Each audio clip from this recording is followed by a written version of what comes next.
How is everyone doing out there in podcast land? It is myself, Jeff Black, joined by the beautiful, recently touched up in the face, Brandon DeCruz. Man, those lines are tight.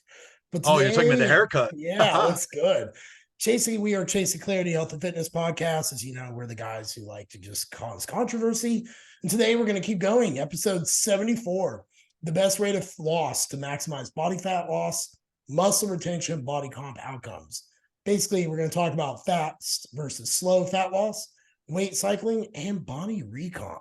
But first, let's talk to the all-star over there, Mr. Brandon DeCruz, who's on pace to graduate with honors, which I would never have ever done in my whole life. So congratulations to you. How are things going in that world? Fill us in a little bit real quick before we get into And all this fun stuff. I'm honestly, I'm going to keep it short. I know that we have a hard stop at 12 today, or 1 o'clock my time. But really, overall, it's been extremely busy. It's been a productive week to say the least. And I've also been able to start September off on a productive note. I have about 2 more weeks of my coursework to go towards becoming a certified sports nutritionist. And I will be taking 4 weeks worth of exams coming up very shortly. So today we're going to do a deep dive, potentially next week. And then the rest of the month, we're going to have to jump in and do some Q&As and stuff because I just generally don't have the time. And a lot of this stuff, it comes top of mind, but also I try to put a lot of intentionality behind the questions that we get, answering questions in depth, pulling up research and being able to really deliver to you guys. But ultimately, my first priority has to be, my clients and my business. And then second is my schoolwork, because that is what's going to push me forward. So I'm looking forward to getting this testing done and over with. It's been a long 15 months of study, of being, essentially a part-time student, taking classes at, 6 a.m. in the morning. And so I'm really looking forward to being able to wrap up this educational journey and moving on to the next thing, because this will be a worldwide certification. And so I'm really looking forward to this next chapter of my career. But besides that, man, how's everything on your end? Things are going really good. I'm finalizing an app that we're using for relentless clients going forward that they can use on their phone. It's through Kahuna's, which is, I talked to John Jewett a lot about it, and seems to be spectacular. The other thing is, Jason, Scooby, and I are planning a seminar here in Nashville early next year, which I got to talk to you offline about. But here's the deal, guys. It's going to be 100 seats, and we're only charging $1 a person. If you guys can get here, we're going to ask the speakers come on their own dime and contribute. It's kind of what we're doing. But we really just want to get back to the community in a right way. Otherwise, man, let's see. Last week I went and saw Leanne Morgan. Our good friend Tristan got me tickets. So I got it. I got that, got backstage passes, had coffee with him the next day. And after my coffee with him, I decided I was going to hire a business mentor, someone to kind of help take me to the next level. I've spent years trying to help grow other coaches and brands and so forth. And I've always said that it wasn't about the money. I said, fuck it, I'm gonna change it and go about the money for a little bit and see what comes of it. Because I ain't getting any younger. Besides that, got a guys trip coming up this weekend. So I'm looking forward to getting a little raise and getting a little sun. But we're gonna get into this. Let's get over it. So the topic is the best rate of loss to maximize body fat, and hold on to your muscle and your body cost outcomes. Now, there's a lot of talk about fast versus slow rate of loss, weight cycling, and body recomp. So we thought we'd get through the weeds on that. I will chime in as always, but let's get going on this, Brandon. So the first bullet point we're going to address is common mistakes people make and how they approach fat loss phases, which hold them back from achieving their goal of a lean muscular physique. I like to say because they throw the fucking kitchen sink in the first day, but hey, what do I know about this shit? So get on in with it, Brandon. Let's get into the weeds before we get into 60 milligrams of micrograms of Clen and taking all the trend in the world to get the response you want. Don't forget the DMP, the forbidden fruit, my man. We'll Oh, leave that to that's the another one. for That's another the one podcast. I've never done because I was like, it doesn't make sense to me. But I'm sure other people have done it successfully, so I won't shit on them. So I'll leave it Hey, alone. I will say to each his own. But really, Yep. when it comes down to this topic, when we speak about the process of losing an appreciable amount of body fat, it seems like such a simple process on paper that many jump into a diet without thinking twice or really constructing and planning out an approach which is going to set them up for success both during the fat loss phase itself and then even more importantly after the diet is done.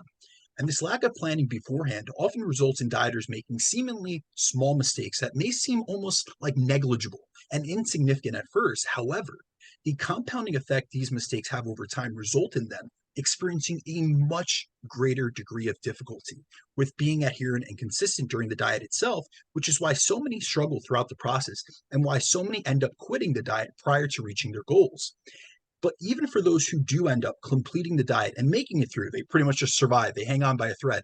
Many will notice and admit that the physique they have at the end of the fat loss phase itself is not the physique they were shooting for, which is why so many individuals feel frustrated at the end of a diet when they realize that they're now just a smaller, skinnier version of themselves rather than a leaner, stronger version of themselves. And this is a result of not taking a strategic, evidence based approach to fat loss and from not prioritizing the right and proper principles throughout the diet. So, some of the most common mistakes many dieters make when approaching their goal of fat loss is, a few of the following. It's going too hard, like too hard, too fast, and too extreme right out the gates, having a scarcity mindset and a fixed mindset, and only focusing on the drawbacks of the diet itself, choosing a dietary approach that is not right for them, and focusing far too much on seeing the scale go down rather than on actually losing fat and maintaining muscle. So, with the first mistake of going too aggressive too fast, many look at dieting almost like they do a light switch. It's like they flip it on or they flip it off rather than looking at it as a dimmer dial, which they can adjust up and down according to their lifestyle and over time based on their goals, the circumstances within their life, the stressors, things of that sort. So many individuals are either on a diet or they're completely off a diet. They're either all in or they're all out. They're either aiming to nail their diet and calorie and macro targets 100% or they're not nailing anything at all. They're either going hard in the gym or they're not going at all. And if they do go, they're just half-assing it. And we've all seen people do that, especially in terms of their effort. And they're either doing all the cardio in the world, doing every single type of HIIT class and things of that sort, or they're not doing any at all and they're being far too sedentary.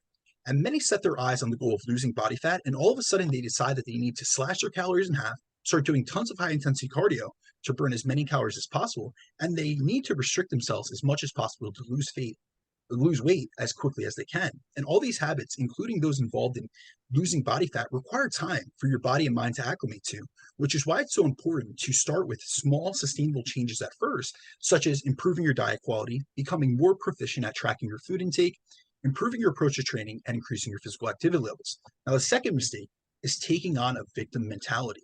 And so, really, what I see with this is a lot of people take on this scarcity mentality and essentially a fixed mindset. And they only focus on the drawbacks of the diet. They are the complainers. They're the person, it's always about the negatives in life rather than seeing the beauties of being able to pursue this goal. And so, psychology is one of the most important aspects to pay attention to when approaching any new physique goal, especially a challenging one like losing a substantial amount of body fat. And far too many people allow themselves to engage in negative self talk when it comes to dieting. They dread the process and they see the foods they can't, quote unquote, can have as a punishment, rather than all the healthy foods that keep them feeling more satiated during a diet and that are improving both their health and their body composition as a reward. So instead of viewing specific foods as things you can have or foods in a dichotomous manner where you label foods as either being good or bad, on diet or off diet, take personal responsibility for yourself and your goals and start viewing different foods through the lens of either being more conducive for your goals or less conducive for your goals. The next mistake many make is choosing a dietary approach that isn't right for them.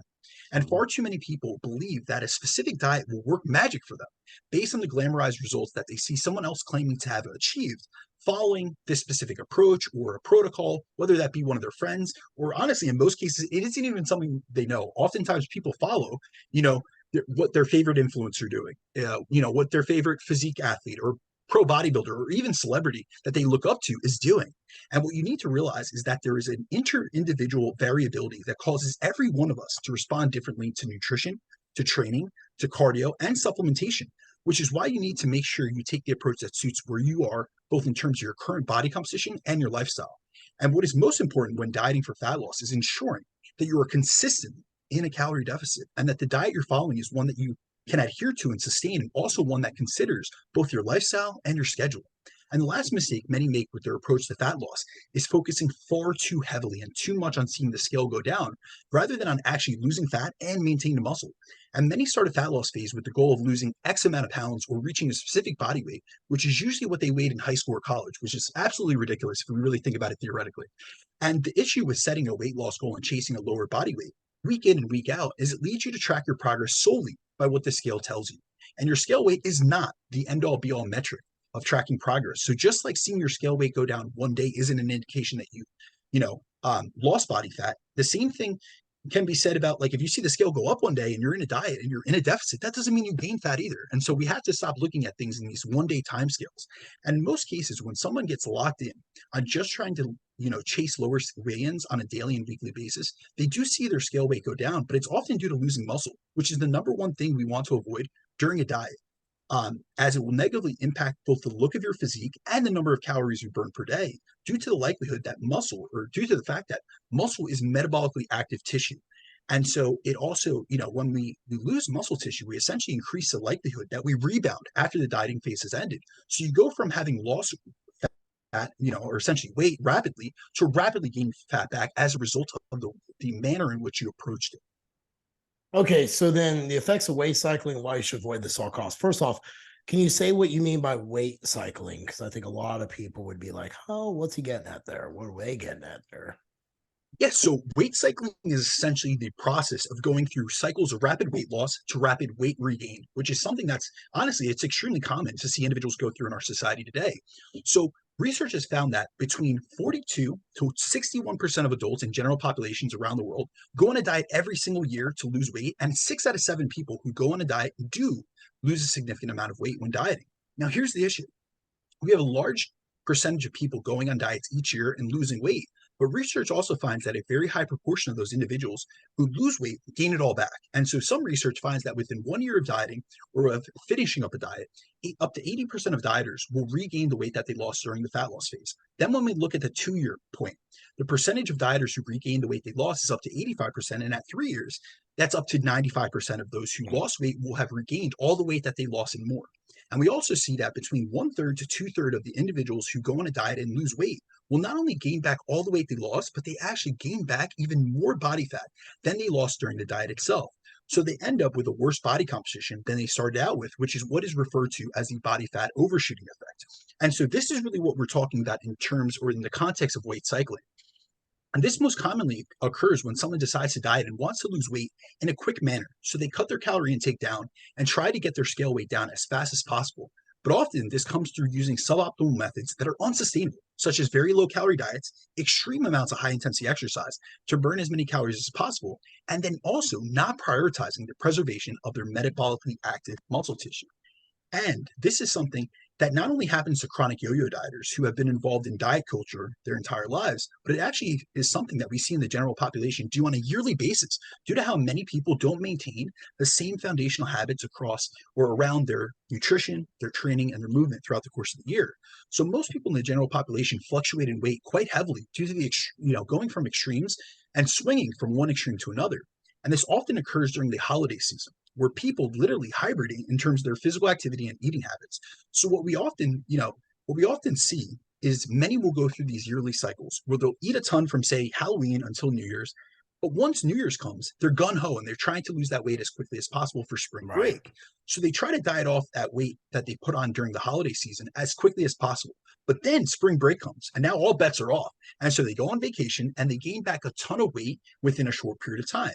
And a lot of times when we talk about this post-diet rebound and why it happens so commonly, we heavily focus on the lack of planning after the diet and the habits that many dieters fail to maintain, which results in them being unable to maintain the progress they've made with their physiques. And although the post-diet phase and the post-fat loss maintenance phase is an extremely important topic to talk about and focus on, this is only part of the reason why weight cycling is so common in society today.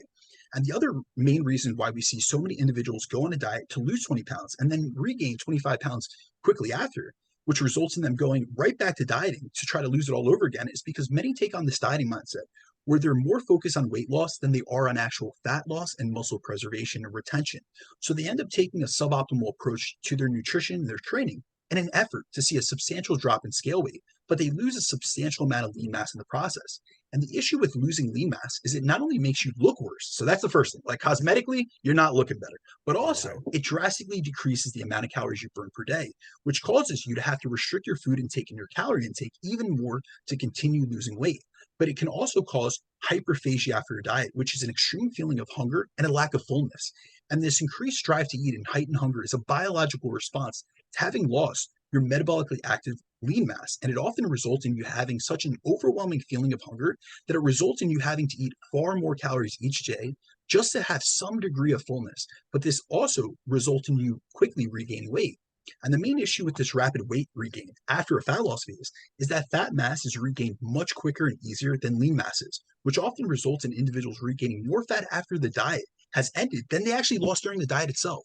So they overshoot and exceed their previous body fat percentage, which is why we see so many yo-yo dieters where they'll lose 20 pounds in a quick and drastic manner for like a holiday or a vacation or a cruise or a wedding, or even just for summer. And then they go from having lost that weight to only not, they lost the weight quickly, but then they regain 25 or 30 pounds in an even quicker fashion, which perpetuates this vicious weight loss, weight regain cycle, which is often accompanied by cycles of binging and restricting, which not only hurts them from a physiological perspective, but also psychologically. Now, the reason why we want to avoid losing lean mass during a diet and engaging in this process of weight cycling, that's so common, and we literally want to avoid this at all costs, is because this results in what's called collateral fattening, which refers to the accumulation of fat mass occurring much quicker than the regain of lean mass after a drastic weight loss diet. And research on collateral fattening and weight cycling suggests that chronic weight cycling predisposes obesity because through each weight cycle, someone regains more fat mass than they previously lost due to the hyperphagic response they experience as a result of their poor dieting practices. So basically, every time someone goes through this cycle, it seems like they lose more lean mass and lose less fat mass during the diet itself, and this decreases their metabolism. And then when they finish the diet, they regain more fat mass and less lean mass. So they end up a fatter, less muscular version of themselves, which is literally the opposite of what most of us and our clients desire from a body composition perspective. And this is what we see in the general population. Like people look worse over time. Like chronic dieters, they're generally not looking better unless you're a bodybuilder who's going through, and I wouldn't call what they do weight cycling because it's very strategic and periodized. It's a periodized approach to gaining muscle and then losing body fat, and there's a big emphasis on muscle retention. But when we see people in the general population and the general public that are constantly dieting, they generally look worse over time, which is also why we see sarcopenia and things of that sort being so common, so prevalent, because of the approaches a lot of these people take to dieting in and of itself. So then why is aggressive dieting a bad idea, especially for women? First off, most women who come to me at least are already in a massive deficit. Like they can't comprehend the idea of eating more to lose weight. But why, when you get them built up, would you say that aggressive dieting is bad for them? Say they did the work, say they're coming in a good spot, say they've already been in a good spot. Why is it a bad idea? Yeah, so as I mentioned earlier in the show, one of the most common mistakes I see far too many dieters make, especially women, is they're so motivated at the start of the fat loss phase, or they're so motivated to lose weight in general, that they start their diets out in way too aggressive of a manner as they're unhappy with where their body composition or their body weight is currently. So they try to change that as quickly as possible, but often the approach they take to dieting involves practices which don't actually set them up to successfully lose fat and maintain muscle during the diet, and it actually decreases their likelihood of maintaining their weight loss after the diet has ended. So many times people will start at a diet by doing certain things. So we see like these commonalities across people that go on diets. A lot of times they're going to be cutting out specific foods or even entire food groups like grains or dairy or even fruit. Like the most ridiculous thing is when someone tells me that they've completely eliminated fruit because they want to reduce both their sugar and their fructose intake. Another thing that we see is removing an entire macronutrient from their diet, such as eliminating carbs to go on keto or going on a carnivore diet and eliminating all carbohydrates, all vegetables, all fruits, and all things within that category. And the most common thing many dieters do is they cut way too many calories right out the gate in an effort to create an aggressive calorie deficit and lose weight at a rapid rate. And these dietary approaches are not only unfavorable from an adherence, a sustainability, and a health perspective, but they also leave individuals far more likely to experience low energy availability, which has a ton of negative downstream effects, including the loss of lean mass due to lower rates of muscle protein synthesis and increases in cortisol and muscle protein breakdown, lower thyroid production and a decrease in metabolic rate and total daily energy expenditure, decreased training performance and strength, impaired recovery capacity. So your training is going to shit, but also you're feeling more sore, you're having less ability to recover, digestive issues, including IBS and constipation, lacking energy and feeling excessively fatigued both physically and mentally, lower sex hormone production, including lower testosterone in men and lower estradiol progesterone in women. And it's also highly linked to functional hypothalamic amenorrhea, which is when a woman loses her menstrual cycle for at least 3 or more months. And so there was actually just a study that was just released actually a few months ago from Dr. Stu Phillips, who was an author on this study. And it shows the impact that aggressive dieting can have on our body composition and our metabolism. And this study looked at how a short period of low calorie dieting and being in a state of low energy availability impacts muscle protein synthesis levels, lean mass, and an individual response to a standardized progressive resistance training program combined with adequate protein intake. Now, what's interesting is this study was a short term, well controlled study looking at the acute effects of being in a state of low energy availability due to aggressive dieting. Whereas in episodes 50 and 51 of the show, we covered the physiological, the endocrine, and the metabolic downregulations that come from being in a prolonged state of low energy availability, which can lead to relative energy deficiency. And in this study, they recruited a group of resistance trained women who were in good health and had normal and natural menstrual cycle function, and they put them on a baseline diet at what was considered optimal energy availability for 6 days. After this baseline diet period, they split them up into two groups. So we had an optimal energy availability group and then a low energy availability group. The optimal energy availability group stayed at this baseline calorie intake, whereas the low energy availability group were put into around a 45% calorie deficit for a period of 10 days. And this study was, honestly, I was extremely impressed by this study, its design, and everything throughout the entire, the paper itself, because it was so well done to the point where they provided both groups with every single calorie and every single meal throughout the entire duration of the study so that they had their calorie intake well controlled. And although the total calorie intakes were drastically different between groups, every participant ate 2.2 grams of protein per kilogram of lean mass to limit confounding from diverging protein intake from the diet on muscle protein synthesis rates.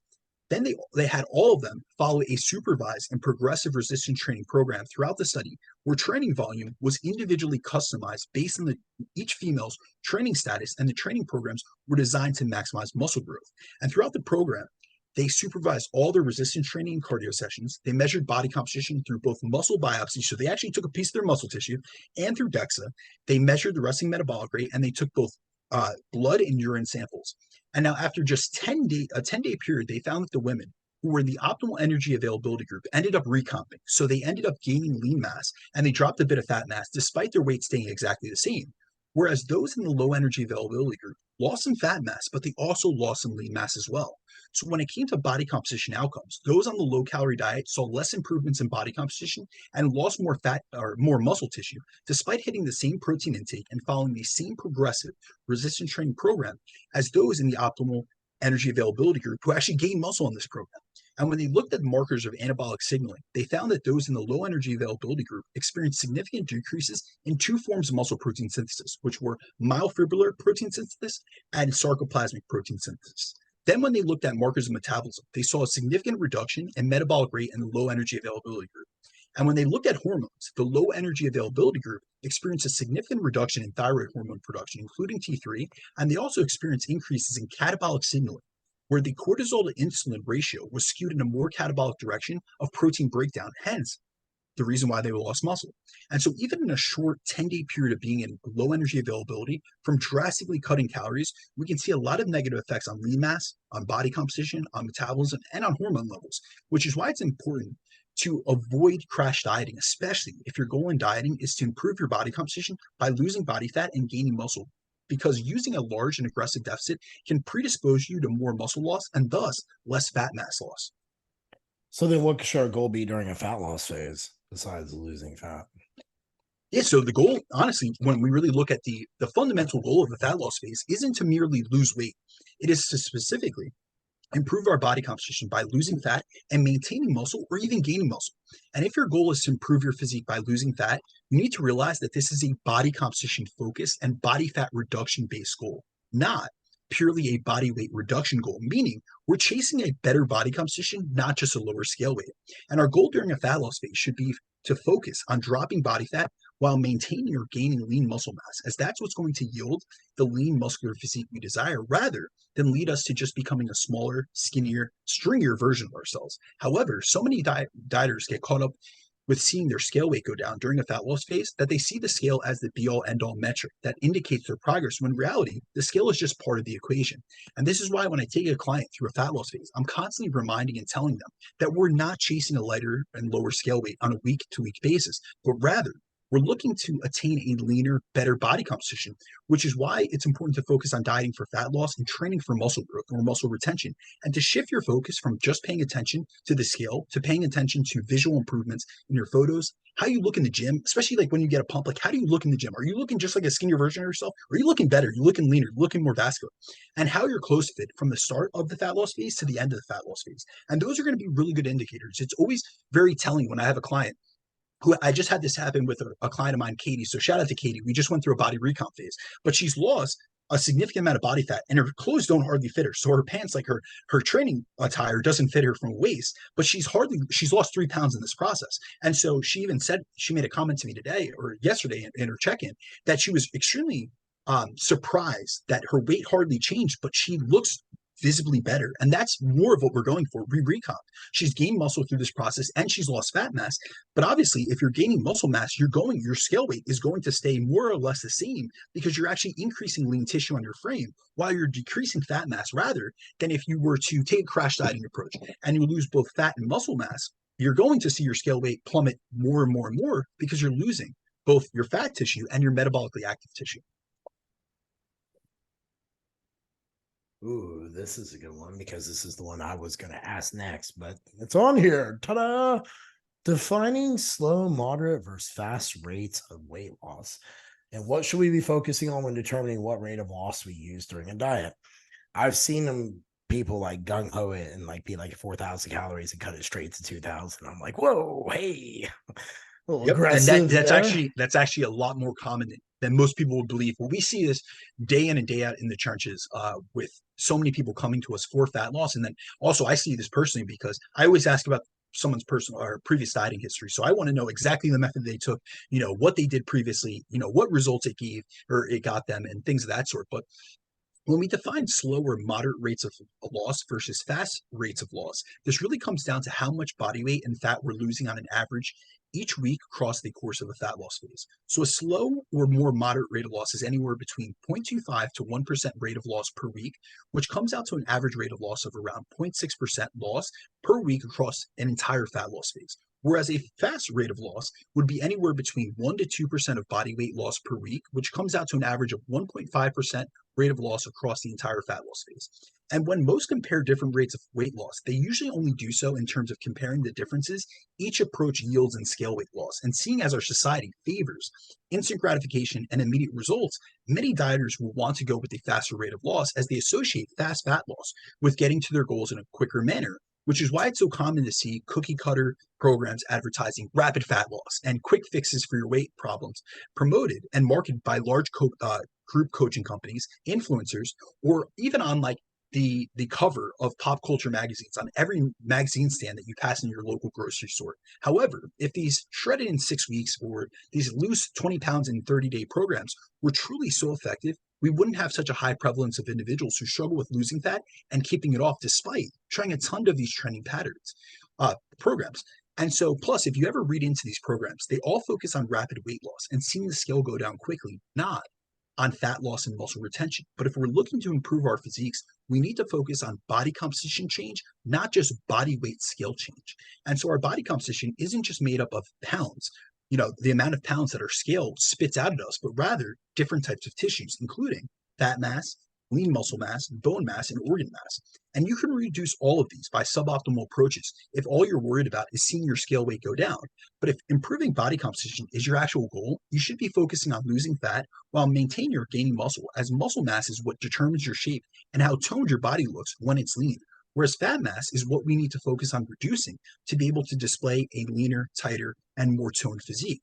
And so all the principles we should be using to achieve better body composition should center around losing body fat and maintaining or building muscle, including the rate of loss that we use during a diet, as we want to do everything in our power to either maintain all our muscle or to build a bit during a fat loss phase, as this will guarantee that what we do lose during this phase is coming purely from body fat, which should be the goal.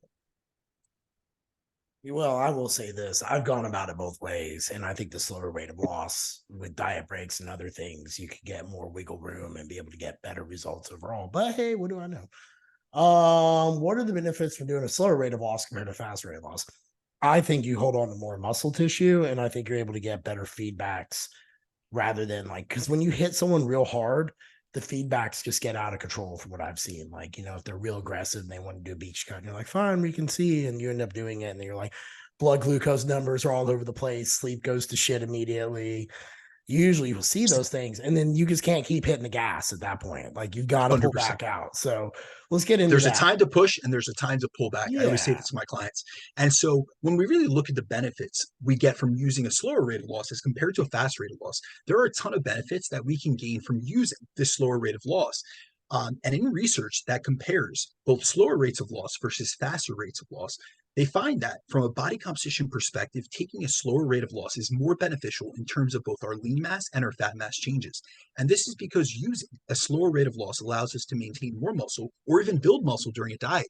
And due to the fact that muscle loss is much less of an issue, this means that of the weight we lose during a fat loss phase, a greater proportion of that weight is coming purely from fat mass and body fat, which is the goal that the majority of us who enter a fat loss phase have.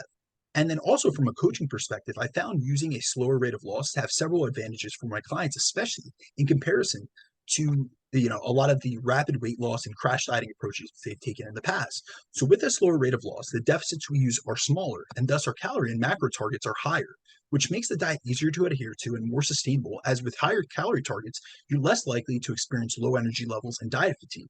And seeing as we're able to diet on a higher calorie amount as compared to if we used a fast rate of loss, which requires a larger and more aggressive daily deficit, this also allows us to fuel ourselves better, which has a ton of benefits. So this is going to include benefits like being able to train harder and perform better in the gym, which is crucial for maintaining our metabolically active muscle tissue. We're eating more and we have more energy coming into the system. So we're able to expend more energy throughout the course of our day through activities like NEAT. Whereas most times, if you really look at someone who's, crash dieting themselves or they're dieting aggressively, they feel so tired and exhausted and miserable that they end up sitting more, which drastically reduces their energy expenditure and actually lowers the net deficit that they're trying to create. And then more food equals more micronutrients, including vitamins, minerals, and cofactors, which also allow for better hormone production. And with a smaller deficit, we're less susceptible to being in a state of low energy availability and experiencing REDs. So unless someone is dealing with excess adiposity and clinical obesity, where they need to try to lose weight at a fast rate as their current Right. level of fat mass is severely compromising their health and causing issues like it could be someone with obstructive sleep apnea, or they could have metabolic syndrome or diabetes. There's really no need for losing more than 1% of your body weight per week over the course of a fat loss phase. So many questions, but I'm probably gonna hold that one maybe towards the end. So then let's compare the faster rate versus slow rate of loss in muscle growth and fat loss. So I'm assuming that the slower one you hold on to more muscle, and the faster one you can chew it up more. And I'm assuming on the faster one, maybe you get a little bit more fat loss beginning, but then you hit the wall of death, and then you end up having to restart and pull over. And I guess the summary is, Brandon and I really like slow rates of loss. Slow and steady wins the race. Let's just Yeah, say yeah, that. yeah, yeah. And No, so much of the research we have comparing different rates of loss and different size deficits, meaning fast versus slower rates of loss and aggressive versus moderate calorie deficits, find that slower rates of loss using smaller, more moderate deficits lead to better body composition outcomes in terms of our ability to gain lean mass during a diet, or at the very least maintain all of our hard-end muscle tissue. And by preserving more lean mass, we end up losing more fat mass throughout the course of the diet. So for example, in a 2011 study by Garth and colleagues, they took elite athletes and put them onto a progressive resistance training program in addition to their regular sport training. And then they divided them up into a fast rate of loss and a slow rate of loss group. The fast rate of loss group were put into a larger, more aggressive calorie deficit in order to hit a fast weekly rate of loss target of 1.4% of their body weight per week, whereas the slow rate of loss group were put in a much smaller deficit to hit a weekly rate of loss target of 0.7% of their body weight per week. And they had both groups diet long enough to lose the same total amount of body weight using these different rates of loss targets. So both groups ended up losing close to 6% of their body weight by the end of the dieting period. However, despite losing the same exact amount of total body weight, there were significant differences in their body composition outcomes when it came to the amount of lean mass and fat mass that they had by the end of the diets. And when it came to reductions in fat mass, the slow rate of loss group lost 31% of their fat mass, while the fast rate of loss group only lost 21% of their total fat mass. So we see a 10% discrepancy right there just in losses of fat mass. And when it came to lean mass outcomes, the slow rate of loss group saw an increase in lean mass of 2.1%, whereas the fast rate of loss group lost around 0.2% of their lean mass. They also found that upper body strength increased significantly more in the slow rate of loss group, who saw an increase of 12% as compared to the fast rate of loss group. So seeing as the slow rate of loss group saw greater improvements in training performance, this actually helped their ability to build muscle during the diet.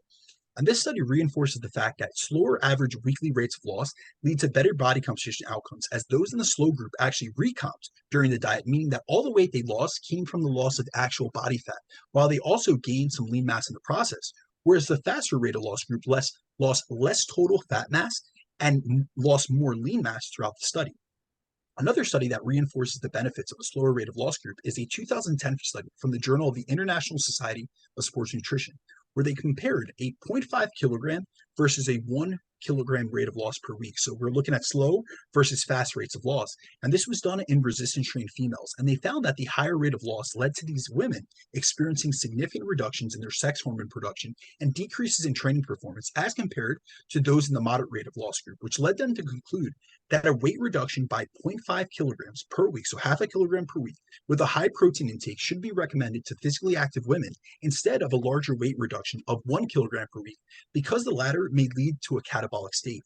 So overall, we see in the literature that using a slower rate of loss during a fat loss phase leads to better body composition outcomes in terms of body fat loss, lean mass retention, training performance, and hormone health as compared to using faster, more aggressive rates of loss. Okay, so then I'm going to ask you a question. Contest prep. Someone like Anthony, who's going through this like peeled out, just wanting to get extreme lifestyle. You still doing slow rate of loss, or are you picking it 100%. up just based on it? Okay. Nope. I'm actually going to, preferentially use even a slower rate of loss with athletes like an IFBB pro like Anthony, or any of my contest prep clients, Ryan Campbell, any of these guys that I've worked with, even at the top, the upper echelon, and someone that, I worked with, an individual, his name's Matt Mugford. He's been to the Olympias, won multiple pro shows, and he's probably the most genetically gifted athlete I've ever worked with. The guy does not lose muscle tissue for anything. He used to work with, an old school, bro bodybuilding coach that used to diet him on like 50 grams of carbs for weeks on end. And the kid never lost muscle. And he was one of my training partners for years. So I saw that in the flesh. But when we took a more moderate rate of loss, he actually recomped into the diet. And obviously there's many things that are coming into play within that, but he was actually able to almost do like a Kevin Levrone, where he would start a diet at one weight and end it at the same weight, but he was significantly leaner and more muscular. And really when it comes down to it, the leaner we get, the less aggressive we want to go with the deficit, because the leaner you get from body fat percentage perspective, the more predisposed you are towards losses in lean mass. So really with contest prep competitors or with bodybuilders, I want to take a slower rate of loss. And then I also will specifically slow down their rate of loss by implementing things like diet breaks or refeeds to not only fill them out and just like give them a mental and physical refresher, but I also want to practice peaking mechanisms. So as we get further into the diet and they get leaner and leaner, I'm throwing in more refeeds and more diet breaks. So I'm actually slowing their rate of loss by putting more energy back into the system and carving them back up. So that's one strategy I found both is beneficial for muscle retention, for their look, because now I'm practicing the peaking strategies and approaches, but then also it's helping them physiologically and psychologically. I'm the same boat. I like a slow rate of loss, and then if I have to start gassing it, you gas it, depending on where you're at. But I also started 20 weeks out, so I have plenty of time 100%. to make those decisions. I was going to say, you're saying like if you have to, hit the gas, hit the gas.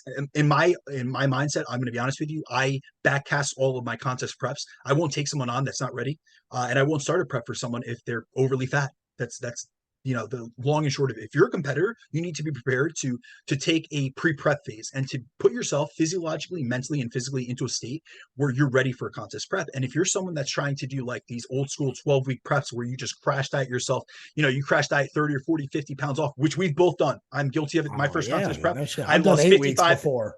I lost 55 to 60 pounds in 12 weeks, and it was miserable. However, we live and we learn, and we also make sure that our clients don't make the same mistakes that either we made or that we had pro bodybuilder coaches throw us through. And that was my case in particular.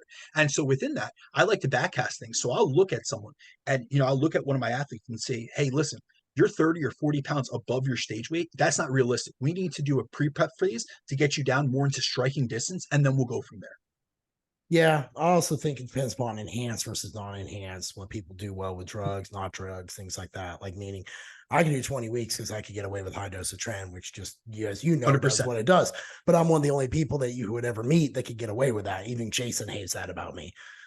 So 100%. that's one of those things. Like I say, when you hire the coach, you should listen to the coach because you hired the coach for a reason. We are doing Yeah, a absolutely. contest It's prep. about trusting in the process. Yep, 100%. All right. Ooh, comparing fast versus slow rates of loss, dietary adherence. I'm just going to say that when I go slow, dieting is an easy little chore for me. Like, it doesn't bother me. But when I used to do those 12-week ones, dude, you remember the Palumbo It's ones we used to testing your do? will, man. Remember we used to do the Palumbo ones? Like, did you ever do those back in the day? Like, you'd starve to death, 2 hours Dude, cardio a day, I'm and then from you get 1 hour of refeed on a Saturday. And before you know it, you went to no, you KFC, didn't mean McDonald's. refeed. You meant a cheat meal. Yeah, cheat meal. Oh God, it was terrible. Like, you just, before you knew it, like the end of the prep, you'd gone to like 6 places and grabbed 6 different types of food and you'd eat. Oh, it was miserable. I hated that. Hated Yeah, I'm going to leave my comments to myself because I come from the Northeast, and Dave's office used to be down the street from mine. And I've been to his bodybuilder, quote unquote guru seminar and all that stuff. I met him personally, and so I'll leave my comments to myself. But I would not advise that approach. I've tried it myself, and I've seen it backfire on both myself and many clients, and especially many of his clients. And so we'll leave it at that. But really, when it comes down to the different rates of loss and adherence, we do have literature on this, and also we have to think about it from our own perspective. The rate of loss and thus the size of the calorie deficit that we have a client target on a daily and weekly basis throughout a fat loss phase impacts more than just the physical aspects of their body composition, including their total body fat loss and their likelihood of gaining, maintaining, or losing lean muscle mass, because it also impacts them from a mental side of dieting perspective, as using a faster rate of loss and thus a larger calorie deficit can impact a client's ability to consistently adhere to the diet, which is ultimately the most important component needed to successfully lose body fat. And many times when a client has the goal of losing fat, they're super motivated at the start of a diet and at the start of a fat loss phase. So they may want to take an aggressive approach to dieting to be able to lose weight as quickly as possible. So if we were to put them into an aggressive deficit and have them target a faster rate of loss, it may seem like we're giving our clients exactly what they want as coaches. But we also, thinking about the fact that we're a nutrition professional, we also have to be cognizant of making decisions in a manner that gives the client both what they want, but also what they need, and also straddles the line between an approach that's optimal for their goals, but also one that's practical for the constraints of their lifestyle. And after all, any coach can construct a diet plan that's meant to induce fast fat loss on paper. But what's most important, or what's even more important than creating an optimal plan on paper, is designing a program that's suitable and appropriate for the individual client that we're working with. Because the perfect fast fat loss plan in theory and on paper is useless if the client we're working with and who's using it can't stick to it for more than a few days, let alone for weeks on end, as adherence and consistency are what is going to determine how successful that client is in terms of actually achieving their goal of losing body fat and maintaining muscle. So I'm a big proponent and big fan and big believer, honestly, of creating fat loss plans for clients which set them up for success. And the fact of the matter is, most individuals we work with aren't able to adhere to an aggressive deficit. Most of these guys aren't experienced dieters where they're, yes, Anthony could stick to an aggressive deficit because he's been doing this for 10, 15 years, but it wouldn't be most conducive for him. But however, most people don't have, an IFBB pro or Jeff, your type of adherence. And even someone like you or I would struggle with that. So we shouldn't be taking those approaches with our clients because many of them, have so many other stresses in life that dropping them into a large calorie deficit is only going to add more stress to their stress bucket, which will make adherence even tougher. And we have research that looks at this exact topic to see the actual impact that using a fast rate of loss versus a slow rate of loss has on adherence and one's fat loss progress. So there was just a recent 2023 study that looked at the efficacy of progressive energy restriction versus severe energy restriction on body composition and strength in resistance trained females. And so in this study, they separated women into two groups. They had a progressive dieting group and an aggressive dieting group. The progressive dieting group utilized a more moderate deficit, where they decreased their calories every 2 weeks across the 8-week study to keep their rate of fat loss going at a moderate rate. Now, the aggressive dieting group started the 8-week study off in a large calorie deficit, which was held constant throughout the entire course of the study. And what was interesting about this was they actually put the aggressive group in the calorie threshold that the 8-week progressive group got to at the last week of the study. So for 8 weeks, the aggressive group were supposed to be in this large deficit that the progressive group only got to at the end of the diet. And so based on the setup of the diets, the aggressive group should have seen a much larger reduction in body weight by the end of the study, as they were in a large deficit from the start of the study, which lasted throughout the entirety of the diet. But when we actually look at the findings of the study, there was actually not a significant difference in weight loss outcomes between groups. In reality, the progressive group actually lost a bit more fat mass, having lost 1.7 kilograms of fat mass as compared to the aggressive group, which lost 1.2 kilograms of fat mass. And this is because those in the aggressive dieting group struggled to adhere to the diet after only the first 2 weeks of the study. So for the last 6 weeks of this diet, despite the fact that they were supposed to be in a larger deficit, they ended up not being able to maintain it, which reinforces the fact that a slower rate of loss is more flexible and may enhance dietary adherence as compared to a severe and aggressive approach, which often leads to lower adherence and clients struggling more with trying to hit that deficit. So this is why for the vast majority of clients I work with, and for most of the individuals who ask me about how they should go about dieting for fat loss, I favor using a more moderate rate of loss and a smaller deficit, as this makes the dieting process easier to consistently stick to. And ultimately, that's what's most important. And by using a more moderate approach, I'm able to have my clients diet on higher calorie targets, which have higher micronutrient targets. And it also doesn't require as drastic of a change in their dietary habits and their eating behaviors that we were using prior to entering the fat loss phase, which makes them, the process of staying consistent over the course of a fat loss phase much easier for them. And it also, when we really think about it, we're always trying to reinforce better habits and better behaviors.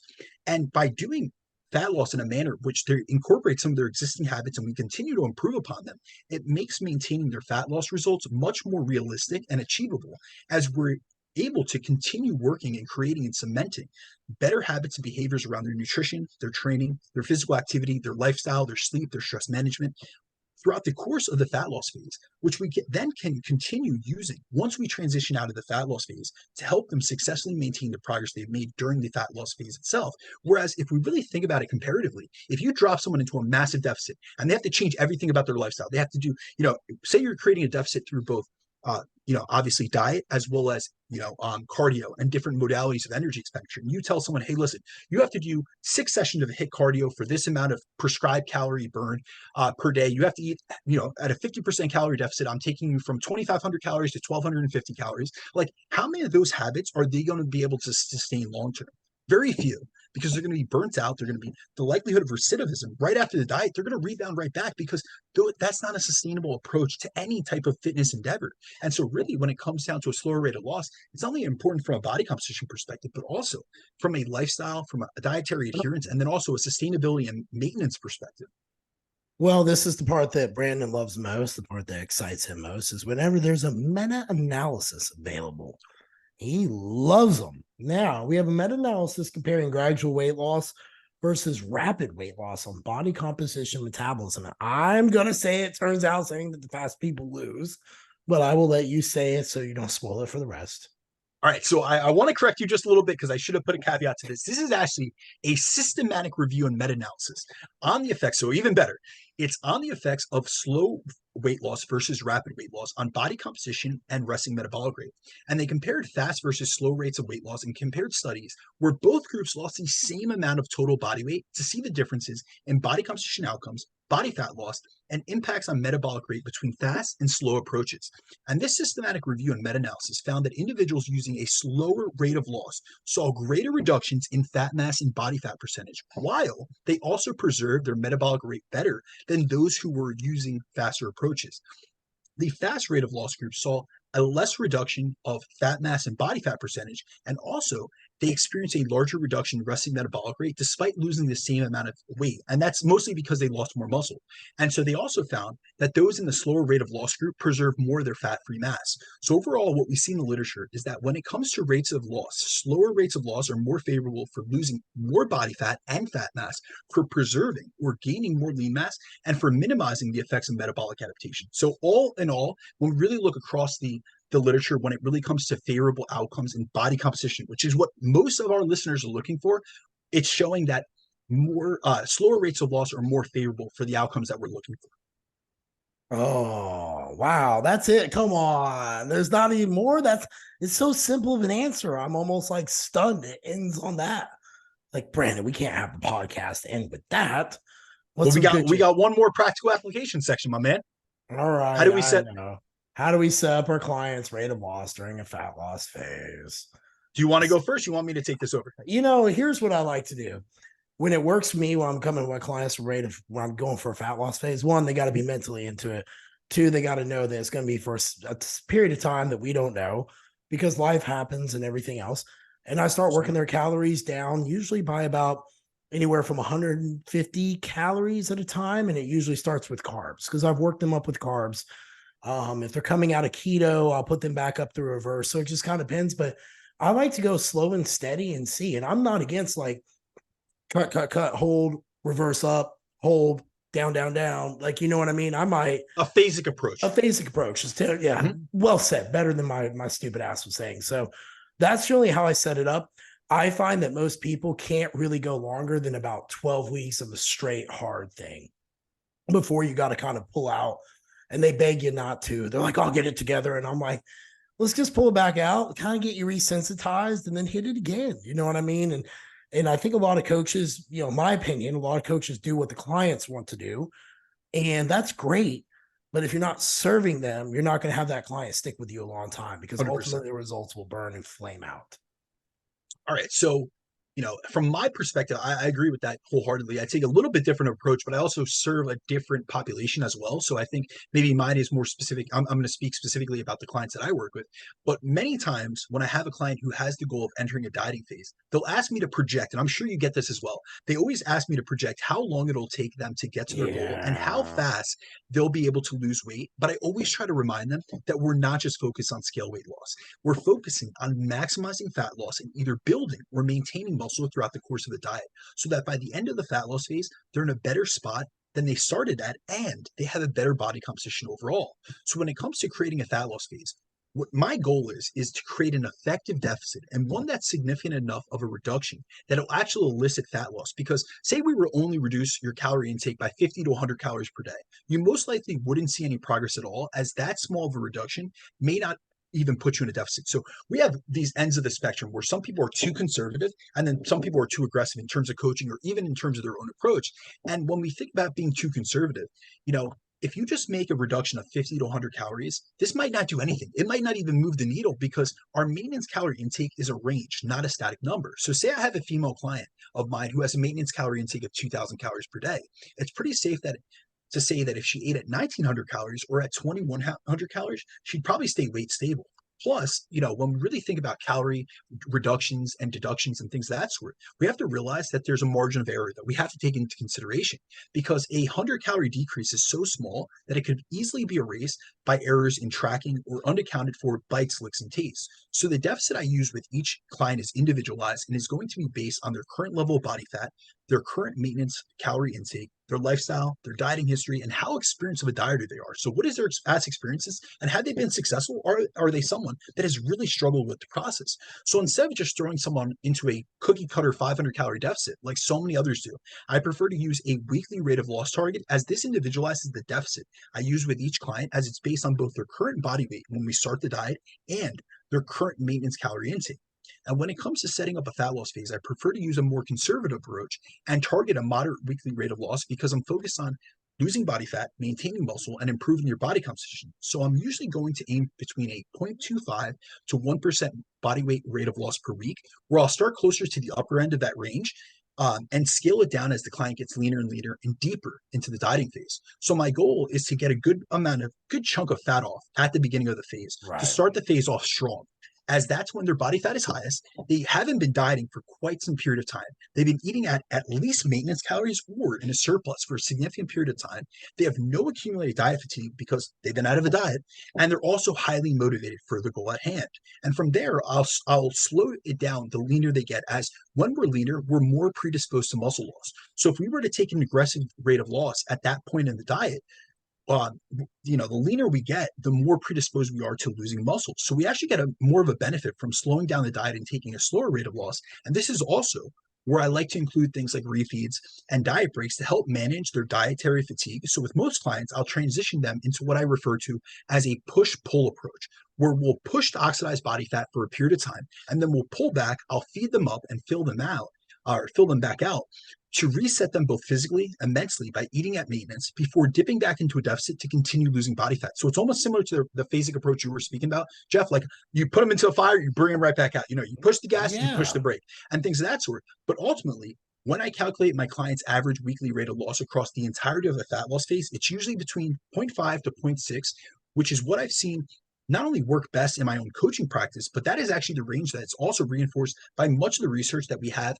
including reviews by guys like Eric Helms and Alan Aragon, who have both been on the show. So it's something that we see work effectively both in the real world and in the research. And ultimately, when it really comes down to it, I understand that fast fat loss is sexy. Everyone wants a quick fix, but really, if you're struggling with weight as an issue, or excess adiposity, or any of those factors, this is a long-term issue that has accumulated over the course of months, years, decades. So you can't look for a short-term fix for a long-term problem. We have to look at a slower approach, more steady, and really focus on habit change, behavior modification, and overall lifestyle transformation. It's not just about what you can accomplish in 4, 6, or 8 weeks. Let's think about what you can accomplish in 12, 16 weeks, and then what that fat loss phase itself can help you accomplish over the next 12 to 18 months.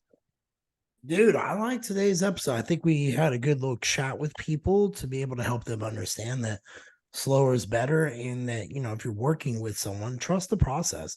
Listen, 100%. all of us like to be gainfully fucking employed. None of us want to screw you clients over or anyone else to do that. You might have some out there, but for the most part, all of us are just trying to do the best we can with what we got.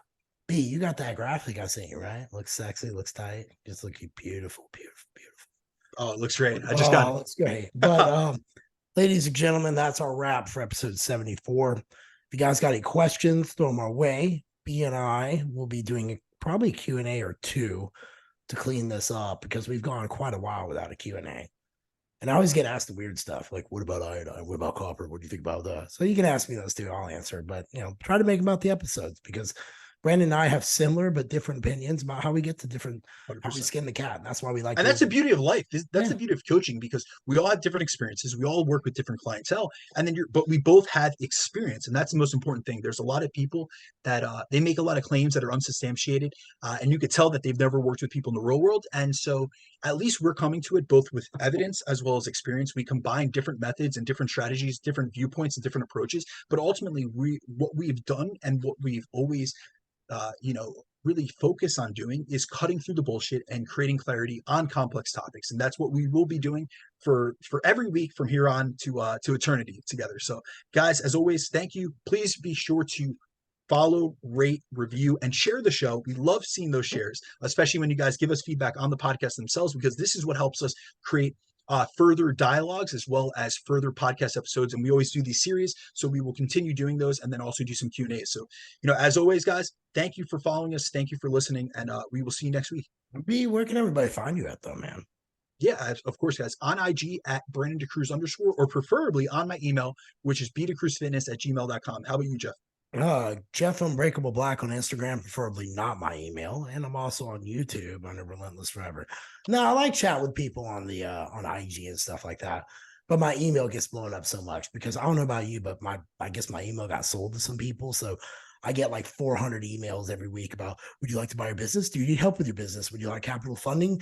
Did you find Jesus and Joe Biden this week? All sorts of crazy shit. I always reply $1.4 million. Better you than me, my friend. Well, hopefully someone sells Brandon's email with how much it's been out there, and he can join me in hell. But anyway, ladies and gentlemen, it's been a fun one. B, you have yourself a good day, bro. You too, my man. Peace. Peace.